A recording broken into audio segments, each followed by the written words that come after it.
What's going on, everyone? Vampyr Gaming here, and before we dive into the video, if you're planning on purchasing any TCG singles, if you can just click that link right here in the YouTube video description, it'll take you to TCGPlayer to support me. I will earn a portion of any of your purchases, just a small percent on those, but you can support me just by buying the singles you would already be buying. And so in today's video, we're going to be talking about OP08, some cards there. I'm also going to talk a little bit about the new treasure boosters and my thoughts on how that will impact some of the market. It did change how I'm going to do these cards. We'll talk about that. And then we're also going to talk briefly about OP09, just how you can kind of prepare yourself for that. So first off, OP08, we've got Edward Newgate.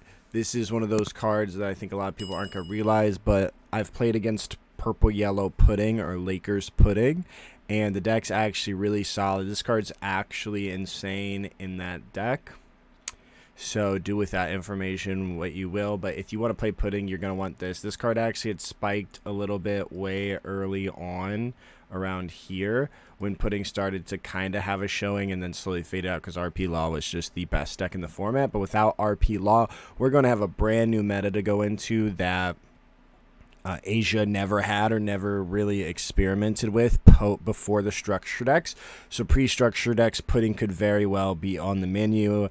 And if you're looking for that max rarity bling, this card's still relatively affordable. I would pick these up now.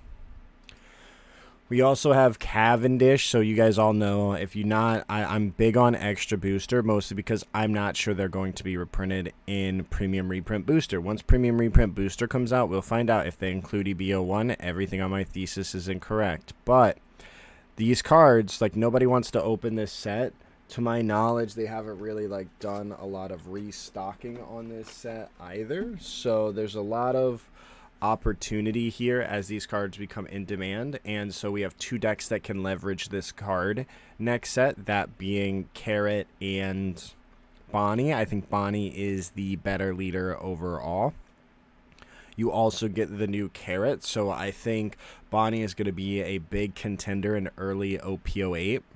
With that Cavendish, I'm truly surprised he stayed at the price he's at. But I think he could see a rise, and with that, we could see a rise here once again on his price.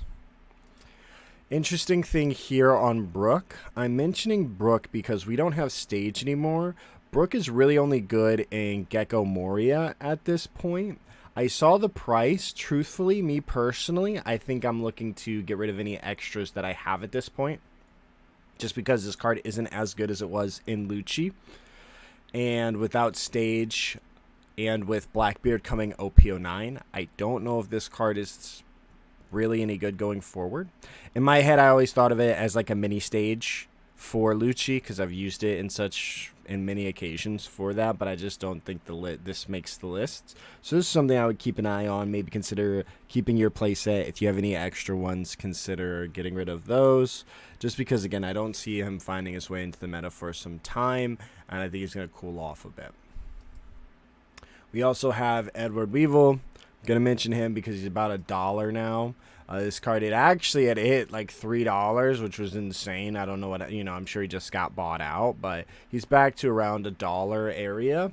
Definitely get these because this and Jinbei are the two cards that aren't in the structure decks, but pretty much you can take the structure deck, add these in, and you have Doflamingo. Like, it's that simple, and OP 8.5 is going to come like a lion, so you're not going to want to be caught blindsided if you want to play blue. Just make sure you have these. If you're a Dofi boy, if you think you might play Dofi, it's just a couple bucks. Again, don't spend any money you don't have on singles, but if you are spending money that you do have for singles, use that link in the video description. But it's better to have these. You come out of pocket $5, you pick them up from your locals for however much they may be. I would definitely consider grabbing these. And then, of course, this is the last time I'm going to mention them. Last time. The next time, it's either going to be for an I told you so or me pretending nothing happened. Jinbei. He is the best card in Doflamingo. He's the card that makes it good because you can on 4 play this and play another body. Neither of them are rested, so they can't swing into it to potentially answer one. They have to have a hard answer, and it's pretty much impossible on 5 to answer 2 bodies. So this card is phenomenal, and then you play him with Edward, and you just go -1 card. Phenomenal. And Dofi is so good, OP08. He was good before Law was gone, but now that Law is gone, way better. Way better. So I think a lot of people are just in, what is it? OP08's almost here. Month and a half. I think a lot of people are going to be like, dang. Because like here was like when the ban list was announced, like 1,000 were sold. Maybe that wasn't the ban list. Maybe that was when the set came out. When did the ban list come out? I don't know. Lots of them have been sold though. Hundreds. Hundreds have continually been sold. The set is relatively available and has been stocked. But once we get into OP08, a lot of attention is going to shift over. Less people opening OP07. Everybody's going to be opening OP08.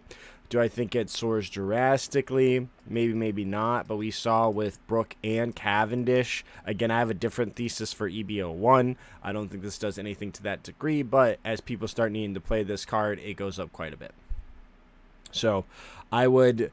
If you want to play blue, I would pick these up for like the $3 that they are, because that's still relatively cheap. And then one other card, so Purple Luffy is also in the talks of being good, and people have been seeing some results in a RP Lawless world. I think Pauly is still good until the decks. Once the decks come out, I think Pauly is outmoded and you just don't need him anymore, but he's still a great on curve to put you to 10 while also removing a body. I am looking soon because he was pretty cheap and he's made his way back up. He's pretty much doubled in price. I personally am looking to move them around 20 because I picked him up, I think, around 10 last time and I didn't get rid of him because I was playing Purple Luffy. And I was like, maybe I'll play it. And then I just was really not good with the deck. But I think it's a time... If you want to play it, maybe consider picking these up because he could be good. Post-structure deck, he is not good, so you'll only have him for a brief period, but some people are just addicted to the bling, so to each their own. Pauly's got my eyes at around 20, ideally where I'm moving mine.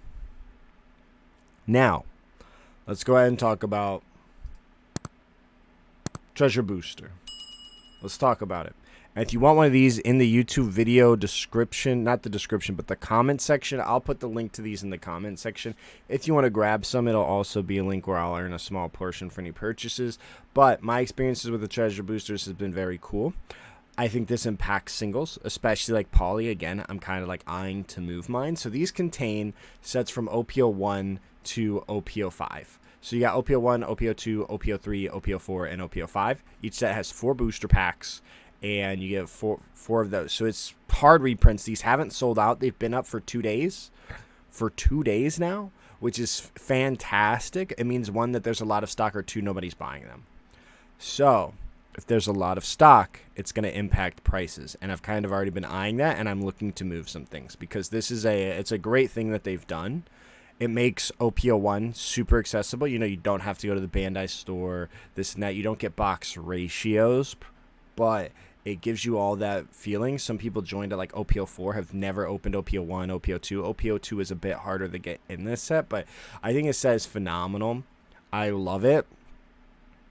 I've pulled some really good things, but I've also seen a lot of people get absolutely burned, as is any sealed. You know, I'll never advocate to open sealed, but if you wanted to open sealed, I think this is it, just because you get such a variety and you get it all at retail. You get it all at retail. You can't buy OP03 box at retail. You can't buy OP02 box at retail. You can't buy OP01 box at retail.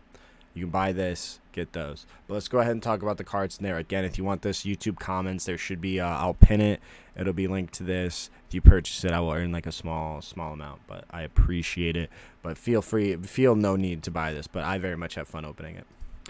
So first up is like Manga Shanks. Manga Shanks has been on the decline, of course, as there have been some, and there hasn't even been any sales. I just thought that this was insane. Actually, manga. I say manga a lot, and I get a lot of slack for it, as I should. But Manga Shanks, some I've just been kind of eyeing. I remember when this card was like $1,600, $2,000. Now he's back. You know, they've been restocked. He's been reprinted, essentially. And then there's also Premium Booster, which should have all the mangas in them. So we'll see how this turns out. But I did just think it was interesting that it was back to like $1,000. But the real cards, again, I mentioned Magellan. You guys know I mentioned Magellan around $2. This card's insane. Really good in Purple Luffy. I think Purple Luffy is very strong post-structure deck, but there's also a world where he's really good at early OP08, which could cause demand for this card. You can kind of see, like here, $2. $2. I mentioned him like right here, like $2. And then now he was 7. He's going down just a little bit, but holding strong. So, but the Paramount War is one of the harder sets to get. There's a lot less OP02 from the treasure boosters, so I think this is just a little bit better. But looking at the alt, you know, the alt kind of got a little bit more stock. They were sitting around like 30-ish, and slowly made its way back down. I picked up one of these, and I picked up the SP, because I'd never owned the SP, and he was starting to move up a little bit. But something to keep your eyes on. This is forever a great purple card. No bottom decking means that this card will be on the board until at least your opponent's 10-Don turn, or until he's applied too much pressure and they're playing from behind. So I'm a big fan of Magellan. I think he's a very strong purple card and will be forever, and will always have his moments. That's why I got rid of a lot of them early on when they were about 40, but I think he can make a comeback here. Again, OP02 has been restocked in stores, but those have slowly been being ate up. And on top of that, there's less OP02. So I like OP02 cards a little bit more, but pretty much like OP03, OP04, OP05 have been in like every single one. So one of the cards that I'm really eyeing is Sabo. Sabo was around 30, slightly peaking here. More people are pulling him. You know, he's still 30-ish range. I pulled one. I've had 2 playsets for a while. I got rid of a bunch at 20 because I thought he'd be reprinted, but he is not reprinted in Premium Reprint Booster. Same thing with Magellan. Both of them are not in Premium Reprint Booster, which is a big thing because it means that they're not going to have any kind of like meaningful reprint to drive down value. But the Treasure Booster is going to add a decent amount in. Again, they haven't even sold out, so that's a big thing. Same here with the alt. I did pick up an alt, and I am slightly regretting it.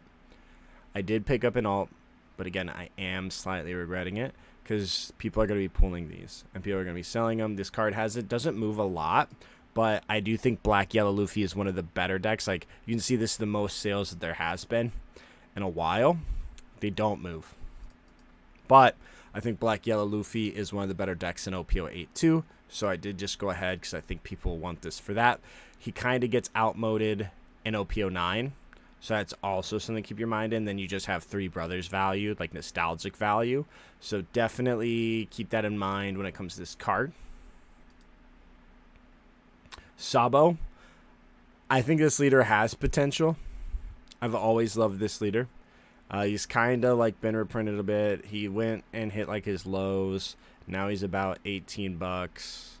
I think he's solid. There's more yellow support for Revolutionary than red, but the fact that things can't be KO'd is kind of big in a format where people would like KO, or even like Nats. A lot of people are theorizing Sabo for Nats.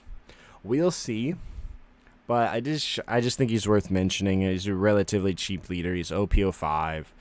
Again, Treasure Booster has them in it, so it'll be interesting to say the least. But now let's go ahead and talk more OP09 cards. So one of the things that has had some value, and you can kind of just see here on the charts, like the amount sold has drastically increased over before.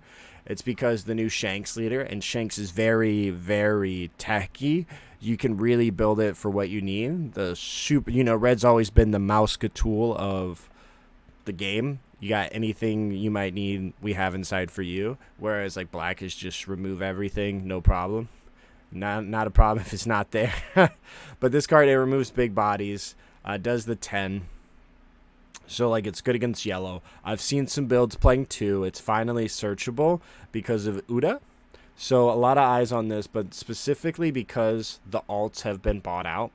Alts has had crazy volume. They were about 15 bucks. I bought one for 12 and I bought one for 15. Once like the Shanks leader was announced, I just was like, you know what? I got to go ahead and grab them just in case this card is relevant. I don't think it'll ever be a 4-of, but it's probably like I've seen a lot of people playing it at 2. And I will be making a video talking about like early OP09, the lists I'm seeing and the cards I'm seeing. So subscribe if you want to see that. But this card's $30. This card really hasn't moved the needle, but there's a lot less than there was for sale. Nobody, everybody pulled this. It was like the terrible pull, but again, like it won't be the first time we've seen cards be kind of low and then just find their way back up. So I think it's one of those cards to keep your eyes on. Same thing here with Eustace. This one right here, it did spike quite a bit, was up to like $9 and came back down. It's the 3 captains. This card is really good.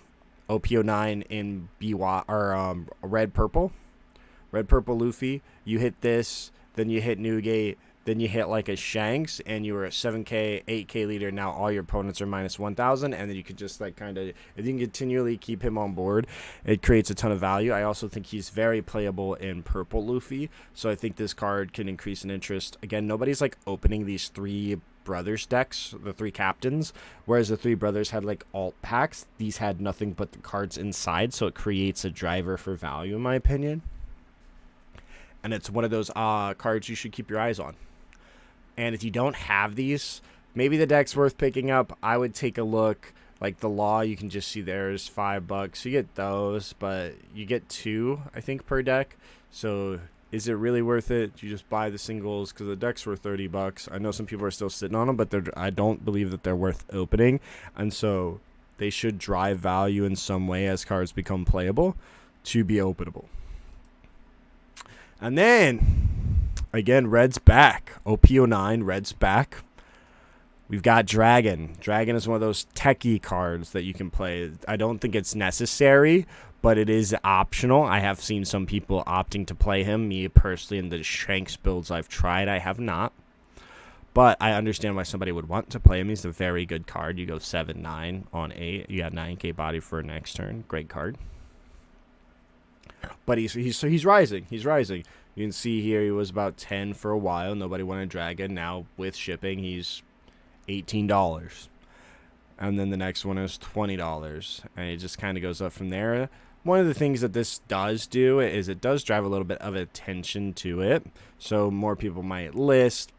I think, maybe light peak, then he goes back down because this card, again, isn't even playable for one set or until we see some solid results consistently with Dragon. But might be a good time if you have it in your binder, maybe take it out or look to pick some up. Maybe, maybe your locals has it still priced at the old price, $10-12, and you pick it up. They do TCG, maybe just trade in some things.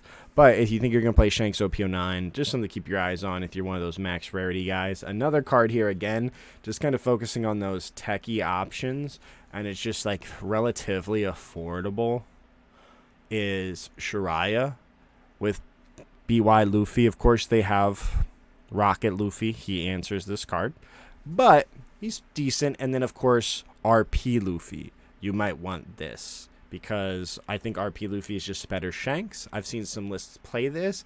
Again, the meta is really just trying to figure out what they want to do. Big thing about Asia is they like to play those cards. They like to play new cards. They get excited about the new set. They play all the new leaders. Then, like 2 weeks in, they'll figure out the meta. So it's always fun to watch, but I have seen Shiraya pop up really cheap in terms of an alt right now. Wings of the Captain, OP06. I also don't think he's reprinted in Premium Reprint Booster. Correct me if I'm wrong on that. I don't know. I never really looked, but I don't believe he's in that set. So another kind of force to drive any kind of purchase. Pretty cheap. Again, don't spend any money you don't have, but if you are, use the link in the video description. Also, hit that subscribe button. And the last pick, I just selected the alt, but I think it goes for the same one. We'll take a look at the regular one too. Just Bond Clay. So I've been kind of like keeping a pulse on this card.